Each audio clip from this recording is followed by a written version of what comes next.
Big boss season 8 హౌస్లో ప్రస్తుతం ఇద్దరి భామల మధ్య నలిగిపోతున్నాడు నిఖిల్.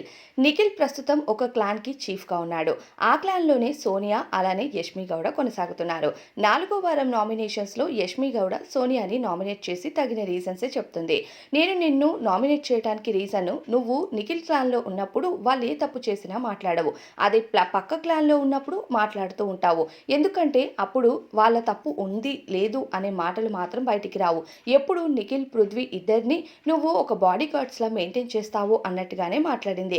అయితే సోనియా నువ్వు పక్కన ఆట చూస్తున్నావే కానీ నీ ఆట నువ్వు చూసుకోవట్లేదు అంటే సరే నెక్స్ట్ నామినేషన్స్‌లో చూసుకుందామంటూ ఇద్దరు గొడవ పడుతూ ఉంటారు.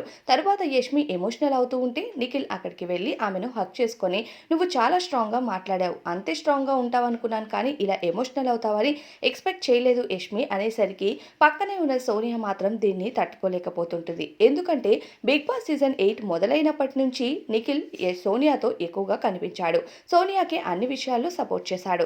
కానీ ఈసారి అలా కాకుండా యష్మిని సపోర్ట్ చేయటం, యష్మిని హక్ చేసుకోవటం సోనియా తట్టుకోలేదు.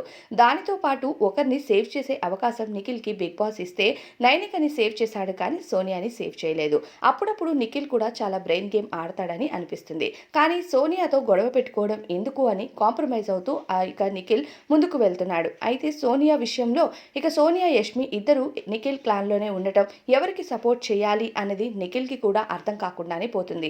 ఏడ్చి యష్మిని సపోర్ట్ చేయాలా, గట్టిగా ఫైర్ అవుతూ మాట్లాడుతున్న సోనియాని ఒకప్పుడు ఫ్రెండ్ కాబట్టి సపోర్ట్ చేయాలో అర్థం కావట్లేదు. పృథ్వీ అయితే ఇప్పటికీ సోనియానే సపోర్ట్ చేస్తూ ఉన్నాడు. ఇద్దరిని బాడీ గార్డ్స్‌లా మెయింటైన్ చేస్తుంది అని చూసే జనాలకు కూడా అర్థమవుతుంది. ఇక హౌస్‌లో ఉన్న మిగతా కంటెస్టెంట్స్ కూడా అదే అనిపిస్తుంది. కాకపోతే యష్మి నోరు విప్పి మాట్లాడినా మిగతా కంటెస్టెంట్స్ అలా మాట్లాడలేకపోయారు. చూసే జనాలకు కూడా సోనియా ఆట హౌస్‌లో ఎలా ఆడుతుందో అందరికీ అర్థమవుతుంది. అయితే నిన్నటి నామినేషన్స్ ప్రక్రియలో యష్మి వాటన్నిటిని బయటపెట్టింది.